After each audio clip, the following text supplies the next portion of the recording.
Welcome friends, SSC exam preparation में आप सभी का स्वागत है। इस वीडियो में हम एसएससी सीजीएल टायर 1 के सारे प्रीवियस ईयर्स क्वेश्चंस को सॉल्व करने वाले हैं। तो आज हम मैथ्स के उन क्वेश्चंस को सॉल्व करेंगे जो एसएससी सीजीएल टायर 1 के 28 अगस्त 2016 के फर्स्ट शिफ्ट में पूछा गया था, और उम्मीद है कि आने वाले एग्जाम में भी उसी पैटर्न पर क्वेश्चंस होंगे। तो जिन लोगों ने हमारे चैनल को सब्सक्राइब नहीं किया वो सब्सक्राइब कर ले, वीडियो को लाइक करें, कमेंट बॉक्स में कमेंट करें। तो चलिए स्टार्ट करते हैं। आज का हमारा सबसे फर्स्ट क्वेश्चन है, an electric pump can fill a tank in 2 hours because of a leak in the tank. It was taking 2 and 1/2 hours to fill the tank. The link can drain all the water of the tank in how many hours. ये हमारा question कर रहा है कि एक electric pump है जो कि एक टैंक को फिल कर सकता है, भर सकता है 2 hours में, बट टैंक में एक लीक हो जाता है, एक छेद हो जाता है जिसकी वजह से वो 2.5 आवर में फिल होता है। बिकॉज एक तरफ से लीक हो रहा है तो 2.5 आवर में फिल होता है। तो अगर हम उसको भरे नहीं, सिर्फ खाली करें, तो वो कितने टाइम्स में पूरा टैंक खाली हो जाएगा। तो हमारा क्वेश्चन के अनुसार से हम आपको बताया टाइम एंड वर्क, या फिर जो भी आपको पाइप एंड टंकी हो, कोई भी चैप्टर्स हो, उसके प्रॉब्लम्स को सॉल्व करने का हमारा सबसे पहला तरीका क्या होता है कि हम सबसे पहले सारे को लिख लेंगे। बोल रहा है कि एक इलेक्ट्रिक पंप है जो फिल करता है एक टैंक को 2 hours में, तो उसे हमने ए मान लिया 2 hours में। फिर करें एक लीक की वजह से वो 2.5 hours में उसी टैंक को फिल करेगा, बी को हमने मान लिया 2.5 hours। 2.5 hours में उस टैंक को फिल कर रहा है। तो इसके बाद हम क्या करते हैं, टाइम एंड वर्क के क्वेश्चन में हम एलसीएम लेते हैं। तो एलसीएम हम क्या लेंगे, तो हम ये देख रहे हैं 2.5 है यानी कि 2.5 है, तो हमने इसका एलसीएम माना कि 20 होगा। तो 20 को हमने क्या मान लिया, तो टोटल वर्क हो गया, टोटल वर्क हो गया। उसके बाद हम इसे क्या करते हैं, एलिगेट करते हैं। तो एलिगेट 20/2 क्या होता है, तो 10। उसी तरह से 20/2.5 कितना होता है, तो 8। तो हमारा आ गया कि टंकी जो है, टंकी ए जो है 10 घंटे में जो टैंक है वो 10 घंटे में फुल्ली भर सकता था, बट एक लीक की वजह से, तो वो जो लीक है वो 8 घंटे में उस टंकी को फुल्ली खाली कर सकता है। तो अगर हम करें कि टंकी जो है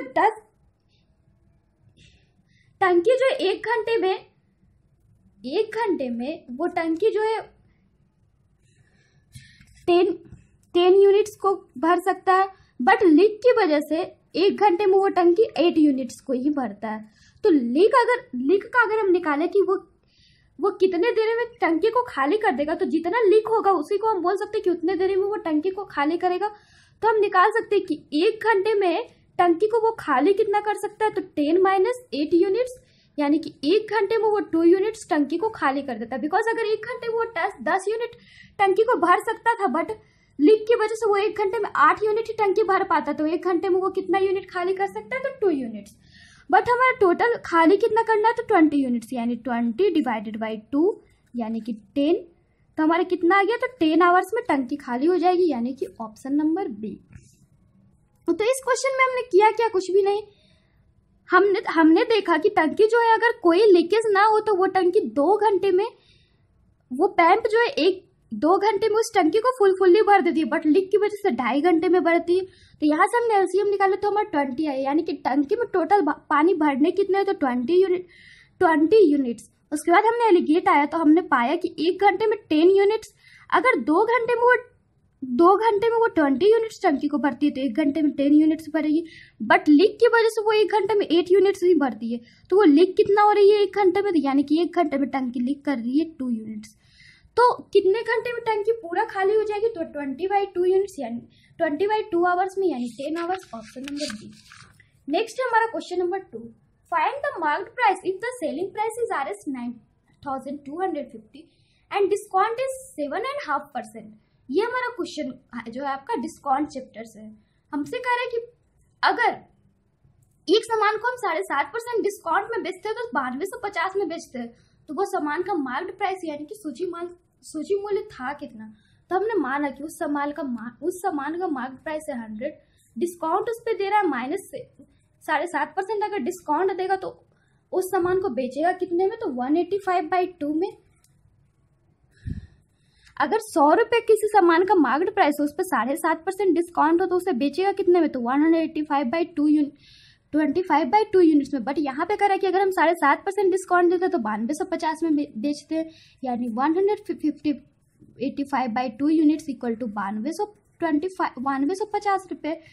तो हमसे पूछ रहा है मार्केट प्राइस यानी कि 100 यूनिट्स था। अगर 185/2 यूनिट्स बराबर 9250 तो 100 यूनिट्स बराबर RS 9250 multiply by 100 divided by 185/2 यानी कि RS 10,000 option number C.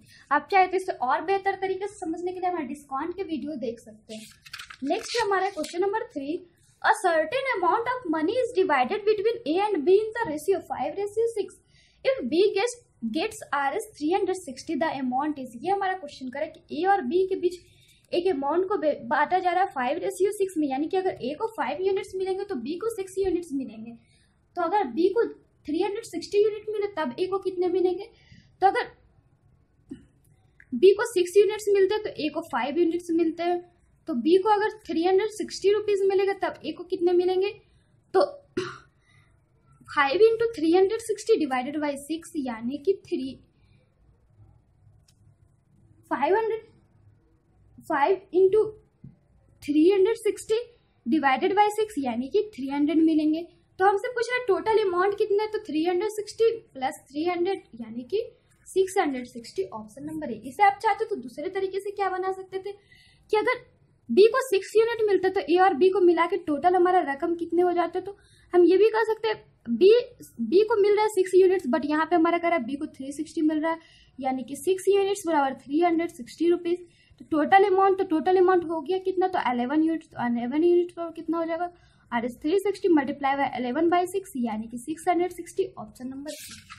Next है हमारा question number 4, the length of a rectangle is increased by 25% to maintain the same area, the breadth of has to be decreased by. ये हमारा question कर रहा है कि अगर एक रेक्टेंगल है जिससे कि लंबाई 25% बढ़ा दी जाती है और हम चाहते हैं कि वो एरिया चेंज ना हो, उतना ही रहे जितना पहले है, तब उसके चौड़ाई में कितनी कमी करनी होगी। तो इस टाइप के क्वेश्चन को बनाने का हमारा क्या तरीका होता है कि हमारा अगर क्वेश्चन रहता है कि किसी चीज के लंबाई को 25% बढ़ा दिया और चौड़ाई को x% कम कर दिया या y% कम कर दिया तो उसके क्षेत्रफल में क्या परिवर्तन आएगा। तो इसका हमारा फॉर्मूला क्या होता है, तो इसका हमारा फॉर्मूला होता है x।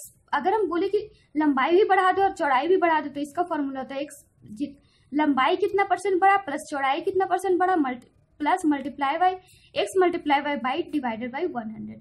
अब हम इसी चीज को यहाँ पे यूज करेंगे। हमारा कह रहा है कि लंबाई 25% बढ़ाएंगे तो 25, फिर कह रहा है चौड़ाई को घटेंगे, कितना घटाएंगे वो नहीं मालूम, तो minus x multiply by divided by 100 equal to कह रहा है कि हमें उसके एरिया को चेंज नहीं करना है यानी कि 0 रह जाएगा। चेंज नहीं करेगा यानी कि एरिया में कोई परिवर्तन नहीं होगा यानी कि 0। उसके बाद हम इसे अगर टोटली सॉल्व करें तो ये हमारा आ जाएगा y माइनस, और ये x का वैल्यू हमें मालूम है कितना है, तो 25। तो 25 डिवाइडेड बाई ये हो गया, तो by minus by by 4 equal to -25। इस तरह से ये हमारा आ जाएगा y plus y by 4 equal to 25।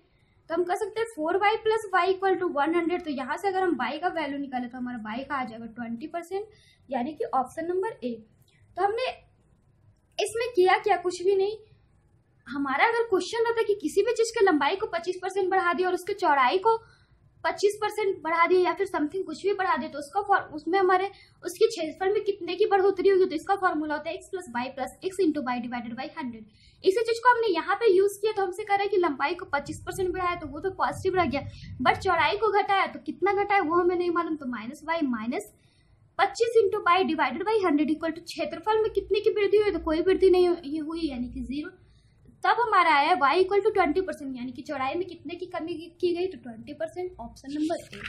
Next है हमारा question number 5, a car takes 5 hours to cover 100 kilometre distance at a particular speed whereas another car takes 3 hours to reach a particular distance at the same speed, find the distance। ये हमारा question करे कि एक car है जो 5 घंटे में 100 kilometre की दूरी तय करती है, अगर स्पीड को चेंज ना करे तो 3 घंटे में वो कितने किलोमीटर की दूरी तय करेगी। तो अगर हमारा सबसे फर्स्ट टाइम दे रखा है t1 इक्वल टू दे रखा है 5 आवर्स, डिस्टेंस दे रखा है 100 किलोमीटर, तो कह रहा है 5 आवर में 100 किलोमीटर की दूरी करती है तो स्पीड कितना हो गई, तो स्पीड और डिस्टेंस बाई टाइम यानी कि 100/5 तो 20 किलोमीटर पर आवर। अब हमारा स्पीड आ गया और सेकेंड टाइम हमारा दे रखा है 3 आवर्स, तो वो अगर चाल हो जाए 20 किलोमीटर पर आवर और उसे 3 घंटे में तय करनी है, तो वो कितनी दूरी तय करेगी? तो डिस्टेंस बराबर speed into time, speed into time यानी 20 मल्टीप्लाई बाई 3 यानी कि 60 किलोमीटर। Option number B. आप इसे अच्छी तरीके से समझने के लिए हमारे टाइम एंड डिस्टेंस की वीडियो देख सकते हैं। नेक्स्ट है हमारे question number 6। A sum of Rs 1200 is lent to be paid back in 5 equal installments of Rs 264 each. The rate of interest per annum each. ये हमारा क्वेश्चन कर रहा है कि 1200 रुपए की राशि किसी को उधार में दी और 5 इक्वल हर साल इंस्टॉलमेंट ले रहे हैं, 5 साल ले रहे हैं, हर साल 264 रुपए इंस्टॉलमेंट ले रहे हैं, तो उसका इंटरेस्ट कितना होगा? तो हम अगर निकाले कि अगर एक साल में 1 ईयर में वो 264 रुपए जमा करता है, 264 रुपए पेड करता है इंस्टॉलमेंट के रूप में, तो 5 बार कर रहा है, तो 5 ईयर में कितना पेड करेगा? तो Rs 264 मल्टीप्लाई बाय 5 रुपीज यानी कि ये हमारा कितना आ जाएगा? तो आप इसे देख सकते हो, ये हमारा आ जाएगा 1320 रुपीज, 1320 रुपए। तो ये हमारा 1320 रुपए हो क्या गया? तो ये हमारे अमाउंट हो गया, बिकॉज वो 5 बार में 264 रुपए हर ईयर पेड किया, तो 1320 रुपए पेड किया, तो वो हमारा हो गया अमाउंट। और दे रखा है कि वो ले कितने रखा था राशि? तो 1200 रुपए, तो प्रिंसिपल हो गया हमारा 1200। यहाँ से हम सिंपल इंटरेस्ट निकाल सकते हैं, simple interest amount minus principal, तो ये हमारा हो जाएगा 120। और हमारा हमें निकालना क्या रेट? तो रेट का फॉर्मूला क्या हो जाएगा? तो अगर हमारा एसआई दिया हुआ है तो हमें रेट निकालना, तो हम जानते हैं एसआई का फॉर्मूला होता है क्या? आप जानते होंगे, एसआई इक्वल टू होता है principal into rate into time by 100। तो अगर आपको डायरेक्टली रेट की बात की जाए तो रेट इक्वल टू क्या हो जाएगी? तो SI into 100 divided by principal into time. अब इसी फॉर्मूले को हम यहाँ पे यूज करेंगे, तो रेट इक्वल टू हो जाएगी 120 multiply by 100 divided by principal है हमारा 1200 रुपए मल्टीप्लाई बाई टाइम 5 हो गया 5 ईयर्स। इस तरह से हम निकाले तो हमारा रेट आ जाएगा 2%, यानी कि ऑप्शन नंबर सी। नेक्स्ट है हमारा क्वेश्चन नंबर 7। और among below expressions which can be expressed as the difference of 2 cubic expression. ये हमारा क्वेश्चन कर रहा है कि नीचे 4 हमारे एल्जेब्रिक एक्सप्रेशन दिए गए हैं, तो इनमें से कौन सा एक्सप्रेशन है जो 2 क्यूबिक एक्सप्रेशन के डिफरेंस को दर्शाता है, यानी कि 2 घन के डिफरेंस को दर्शाता है। तो हमने माना कि फर्स्ट घन, इस टाइप के क्वेश्चन को सॉल्व करने का हमारा तरीका क्या है कि हमने माना फर्स्ट घन, फर्स्ट क्यूबिक एक्सप्रेशन बोला, तो फर्स्ट क्यूबिक एक्सप्रेशन हमने मान लिया x+1 का होल क्यूब, दूसरा मान लिया 2 का होल क्यूब। उसके बाद बोला दोनों के डिफरेंस की बात कर रहे हैं, तो x+1 का होल क्यूब माइनस 2 का होल क्यूब। इसे अगर हम टोटली सॉल्व करें तो ये हमारा x+1 का होल क्यूब यानी x³ + 1 + 3x into x+1, because a+b का होल क्यूब होता है क्या? a³ + b³ + 3ab into a + b minus 2 का होल क्यूब यानी 8। अब ये हो गया x³ + 1 + 3x² minus 3x² + 3x - 8, तो ये हमारा आ गया x³ + 3x² + 3x - 7 यानी कि ऑप्शन नंबर डी। तो इसमें हमने किया क्या? कुछ भी नहीं, हमने 2 क्यूबिक एक्सप्रेशन मान लिया, उसके बाद उसे डिफरेंस करके देख लिया, हमारा जो आंसर होगा वही हमारा ऑप्शंस में जो मैच करे वही आंसर हो जाएगा, तो हमारा ऑप्शन नंबर डी मैच किया। नेक्स्ट है हमारा question number 8। If a/b + b/a = -1 then the value of a² minus b² is। ये हमारा क्वेश्चन कर रहा है अगर a/b + b/a = -1 हो, देन हमसे पूछ रहा है a² माइनस b² क्या होगा। तो हम इसे कैसे सॉल्व करेंगे? तो हम a² माइनस b² के बारे में जानते हैं, ये हमारा क्या हो जाएगा? तो ab, ये हो गया a³ माइनस b³। उसके बाद a³ माइनस b³ बराबर हम जानते हैं क्या होता है? तो a minus b into a² plus ab plus b² divided by ab। अब हमें वैल्यूज किसके किसके फाइंड आउट करने, तो a माइनस b के, या फिर a² plus ab plus b², या फिर ab के। अब हमने यहाँ पे चेक किया, तो इसे अगर एलसीएम ले तो ab = a² plus b² divided by ab = -1, तो a² प्लस b² = -ab। तो हम कह सकते हैं a² plus b² plus ab = 0। अब हम इसी वैल्यू को यहाँ पे पुट कर देते, a minus b into 0 divided by ab क्या हो जाएगा? तो 0, यानी कि ऑप्शन नंबर सी। नेक्स्ट है हमारा question number 9। The line segment AB intersects the straight line CD at B। AB will a smallest with angle ABD is. ये हमारा क्वेश्चन कर रहा है कि एक लाइन सेगमेंट है AB, उसको इंटरसेक्ट कर रहा है एक स्ट्रेट लाइन CD B पे, CD the line segment AB intersects the straight line CD at B। सबसे स्मॉलेस्ट सबसे छोटा एंगल एबीडी का क्या हो सकता है? तो एबीडी सबसे छोटा कब होगा? जब जब एंगल हो 90 डिग्री, यानी कि ऑप्शन नंबर सी। नेक्स्ट है हमारा question number 10, which of the following is not true for a rhombus. नीचे हमारे 4 ऑप्शन दिए गए हैं। रोम्बस मतलब कि समचतुर्भुज, तो ये चारों में से कौन सा ऑप्शन है जो समचतुर्भुज के रूल को नहीं फॉलो करता है? तो कह रहा ऑल साइड्स आर कॉन्ग्रुएंट। तो हाँ, समचतुर्भुज के सभी साइड्स जो होते हैं कॉन्ग्रुएंट यानी कि सर्वांग होते हैं, तो ये तो हमारा ऑप्शन नहीं होगा। नेक्स्ट हमारा कह रहा अपोजिट साइड्स आर पैरेलल। तो समचतुर्भुज होता क्या है इस प्रकार से, तो इसके अपोजिट साइड्स पैरेलल ही होते हैं, यानी कि ये भी रॉन्ग है। थर्ड कह रहा डायगोनल्स आर इक्वल, तो नहीं, रोम्बस के डायगोनल्स कभी इक्वल नहीं होंगे, यानी कि दिस इज राइट। नेक्स्ट कह रहा डायगोनल्स बाइसेक्ट राइट एंगल्स, ये भी होता है, यानी ये भी नहीं होंगे। तो हमारे हो गए क्या, डायगोनल्स आर इक्वल, जो कि आपका रोम्बस का प्रॉपर्टी नहीं है, समचतुर्भुज का प्रॉपर्टी नहीं है। समचतुर्भुज में डायगोनल्स इक्वल नहीं होता है, विकर्ण इक्वल नहीं होता है, यानी कि ऑप्शन नंबर सी। नेक्स्ट है हमारा question number 11, if sec theta equal to cosec phi with 0 degree with theta is greater than 0 degree, phi is greater than 90 degree, then the value of sin theta plus phi is। ये हमारा question कर रहा है कि अगर sec theta equal to cosec 5 हो तो sin theta plus phi क्या हो जाएगा? तो sin theta plus phi अगर इस तरह से हो हमारा sin theta equal to cosec phi, तो sin theta ये हमारा कब हो सकता है? sec theta equal to cosec phi ये हमारा कब हो सकता है? तो ये हमारा 0 से 90 के बीच में तभी पॉसिबल है जब थीटा भी 45 हो और ये भी 45 होता है, ये हो जाता है हमारा 1/√2। तो साइन थीटा प्लस फाइव क्या हो गया? तो साइन 45 प्लस 45 यानी कि साइन 90। तो साइन 90 का वैल्यू हम जानते हैं क्या होता है, तो 1, यानी कि ऑप्शन नंबर ए। नेक्स्ट है हमारा question number 12, the ratio between the vertical angle and the base angle of N isosceles triangle is 4:3। The value of any one base angle is. ये हमारा क्वेश्चन कर रहा है कि एक आइसोस्केल्स ट्रायंगल है, यानी कि एक समद्विबाहु त्रिभुज है। यहाँ पे हमने एक आइसोस्केल्स ट्रायंगल बनाया जिसका नाम रखा है ABC। बोल रहा है कि vertical angle and base angle of N isosceles triangle, एक वर्टिकल एंगल और एक बेस एंगल्स का हमारा रेशियो दे रखा है 4:3, यानी कि ये वाला रेशियो हमारा वर्टिकल एंगल ये हो गया 4 और बेस एंगल हो गया 3। बिकॉज ये समद्विबाहु त्रिभुज है तो इसके दो एंगल्स भी इक्वल होते तो ये भी 3 हो जाएगा। तो ये हमारा आ क्या गया, तो हमसे पूछा value of any one base angle is. तो सबसे पहले हमारा दे रखा वर्टिकल और बेस, तो इसके हमारे एंगल्स किसके रेशियो में आ गया, तो 4:3:3। तो हम जानते हैं कि तो इन एंगल्स के सम कितने हो गए, तो 4 + 3 + 3 यानी कि 10। बट हम जानते हैं कि त्रिभुज के तीनों कोनों का योग कितना होता है, तो 180, यानी 10 यूनिट्स बराबर 180 डिग्री। तो हमसे पूछ रहा है कि कोई भी बेस एंगल्स का, तो 3 यूनिट्स बराबर क्या हो जाएगा, तो अगर 10 यूनिट्स बराबर 180 तो 3 यूनिट्स बराबर 180 multiply by 10 divided by 180 multiply by 3 divided by 10। इस तरह से ये हमारा आ गया 54 डिग्री, यानी कि ऑप्शन नंबर बी। तो इस क्वेश्चन में हमने किया कि कुछ भी नहीं, हमसे बोल रखा था कि एक समद्विबाहु त्रिभुज है जिसके वर्टिकल एंगल और बेस एंगल्स का रेशियो 4:3। तो वर्टिकल एंगल हमारा हो क्या गया, तो एंगल है, बेस एंगल या तो बी या तो सी। तो क्योंकि एक समद्विबाहु त्रिभुज है तो इसके दोनों एंगल्स जो होते हैं बेस एंगल्स वो इक्वल होते हैं, तो ये हमारा रेशियो क्या आ गया 4:3:3। तो हम देख रहे हैं कि यहाँ पे हमारा तीनों कोनों का जोड़ आ रहा है 10 यूनिट्स, बट हम जानते हैं ट्रायंगल्स के तीनों कोनों का सम होता है 180, यानी 10 यूनिट्स पर 180 तो 3 यूनिट्स पर कितना हो जाएगा, तो 54 डिग्री, यानी कि ऑप्शन नंबर बी।